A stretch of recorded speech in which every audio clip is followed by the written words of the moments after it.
j'ai failli abandonner mes études. Chapitre 1. J'étais à bout. Je m'en souviens comme si c'était hier. Cette période-là a été l'une des plus difficiles de ma vie.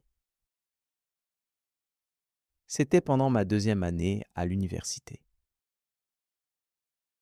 Au début, tout allait bien. J'étais motivé, j'avais de bons résultats et mes parents étaient fiers de moi. J'avais l'impression d'être sur le bon chemin. Mais peu à peu, quelque chose a changé.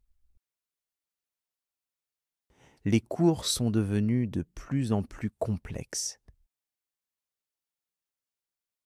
Les professeurs parlaient vite, exigeaient beaucoup, et les examens tombaient les uns après les autres. Chaque semaine, il y avait un nouveau devoir à rendre, un exposé à préparer, une lecture à faire pour le lendemain.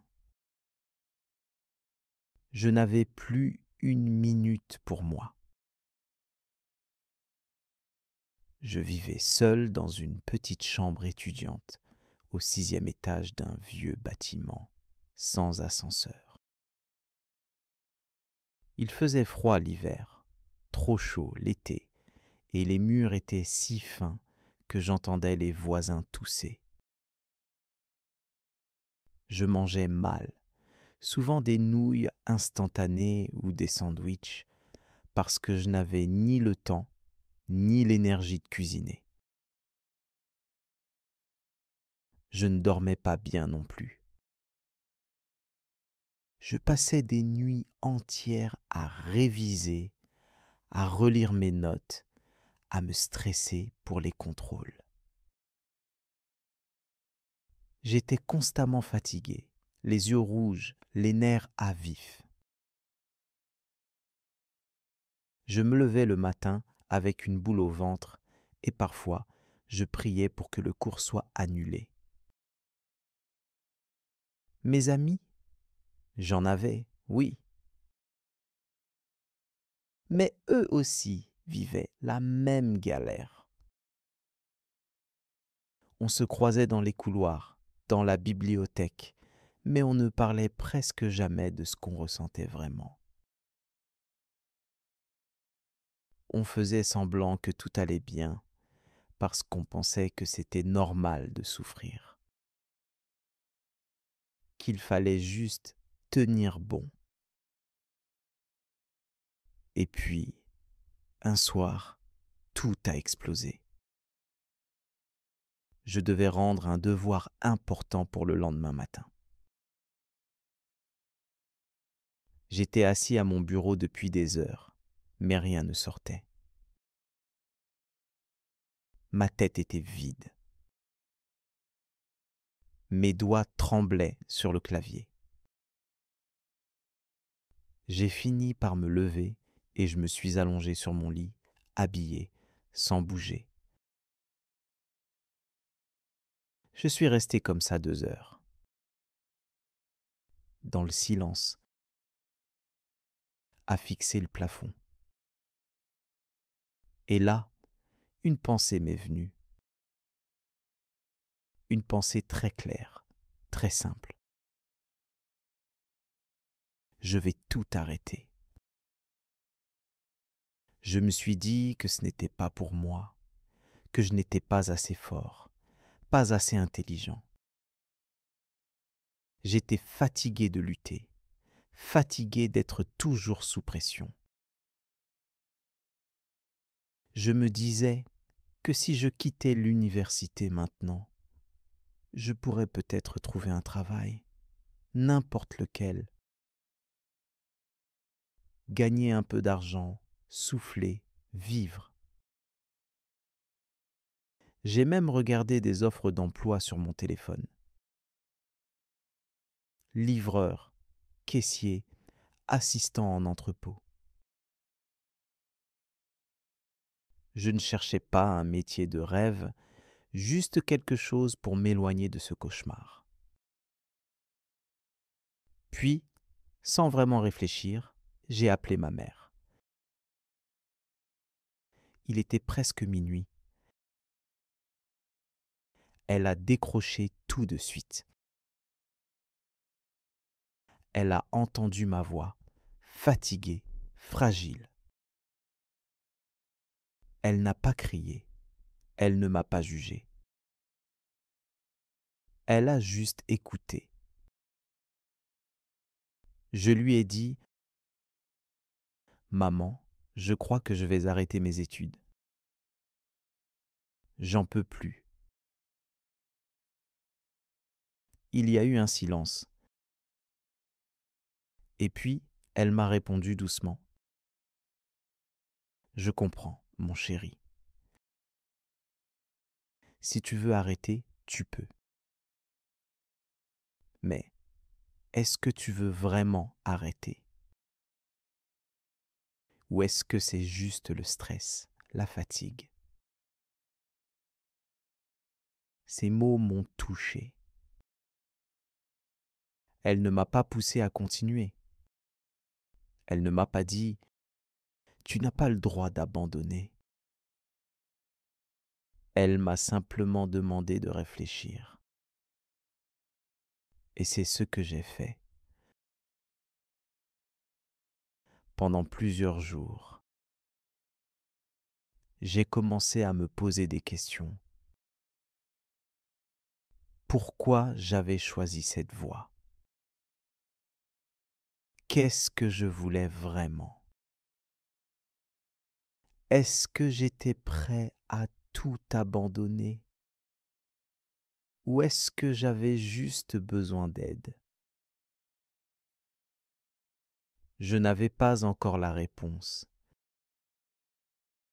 Mais au fond de moi, quelque chose avait commencé à bouger. Chapitre 2. Le déclic. Le lendemain matin, je me suis réveillé sans alarme, les yeux encore lourds de fatigue. Je n'avais pas terminé mon devoir. J'avais honte, mais surtout, j'étais vide. Pourtant, je suis quand même allé en cours. Comme un automate. Il pleuvait. Une pluie fine, froide, qui trempait les vêtements en silence. Je marchais lentement, les écouteurs dans les oreilles, mais sans musique. Juste pour que personne ne me parle. Je me sentais invisible, comme si je n'existais plus vraiment.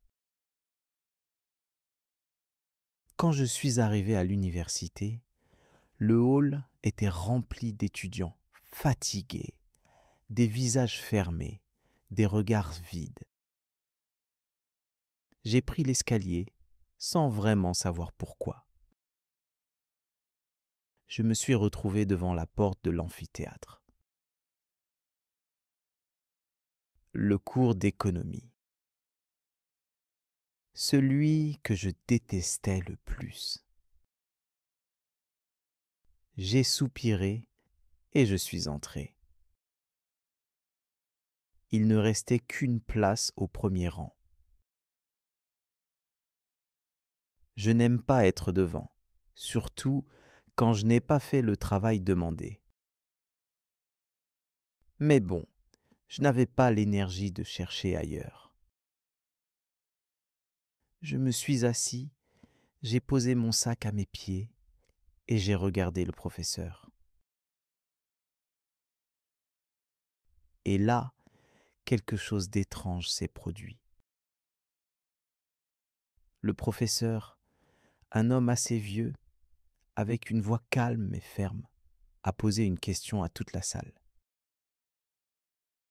Il a dit: « Avant de commencer, j'aimerais savoir, pourquoi êtes-vous ici? Pourquoi vous êtes à l'université? » Silence. Personne n'a répondu.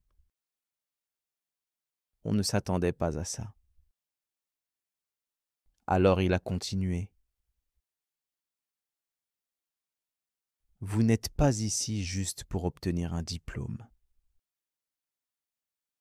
Vous êtes ici pour apprendre, pour comprendre le monde, pour vous construire. Chacun d'entre vous a une raison d'être ici. Et si vous l'avez oubliée, il est peut-être temps de la retrouver. Je ne sais pas pourquoi, mais ces mots m'ont touché en plein cœur. C'était comme s'il parlait directement à moi. Comme s'il voyait ma fatigue, mon doute, ma douleur. Pendant tout le reste du cours, je n'ai pas pris de notes. J'ai juste écouté. Et j'ai pensé. J'ai repensé au lycée, à l'époque où je rêvais de travailler à l'étranger, dans une organisation internationale. J'avais des étoiles dans les yeux quand je parlais d'économie, de développement, de justice sociale. J'avais oublié tout ça. Écrasé par le stress, les chiffres, les échéances. En sortant du cours, je suis allé m'asseoir seul à la cafétéria. J'ai pris un café brûlant, je me suis mis dans un coin et j'ai ouvert un petit carnet que je n'utilisais plus depuis longtemps. C'était mon carnet de projet. Celui où j'écrivais mes rêves, mes idées, mes objectifs. J'ai commencé à écrire, comme ça, sans réfléchir. Pas des phrases parfaites, mais des pensées vraies.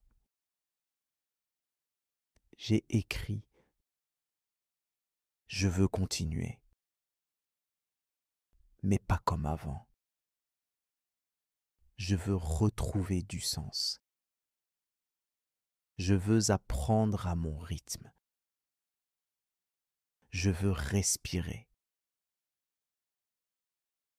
Et c'est ce que j'ai essayé de faire, à partir de ce jour. J'ai parlé à ma prof de méthodologie, je lui ai expliqué mes difficultés. Elle a été compréhensive. Elle m'a aidé à revoir mon organisation, à planifier mieux. J'ai rejoint un groupe d'études avec 2 autres étudiants. On se retrouvait chaque samedi matin. Ce n'était pas toujours amusant, mais on se soutenait. J'ai aussi commencé à courir, juste quelques minutes 2 fois par semaine. C'était dur au début, mais j'ai redécouvert le plaisir de respirer, de me sentir vivant. J'ai compris que je n'étais pas seul, que beaucoup d'autres étudiants vivaient la même chose. On en parlait de plus en plus entre nous. On arrêtait de faire semblant. Et ça change tout. Petit à petit, j'ai retrouvé de l'énergie. Je suis redevenu curieux. J'ai recommencé à poser des questions en cours, à m'impliquer, à me sentir capable. Je n'étais plus le même. J'étais encore fatigué parfois, bien sûr. Mais j'avais retrouvé une lumière, un but, une direction. Aujourd'hui, je suis toujours à l'université. Et non, je n'ai pas tout réussi. J'ai encore des moments de doute, mais je me souviens de ce soir-là, sur mon lit, dans le noir. Et je me dis que j'ai bien fait de ne pas abandonner. Parce que parfois, tout peut changer. Avec une seule phrase, un regard bienveillant ou juste un moment de silence où l'on se retrouve soi-même.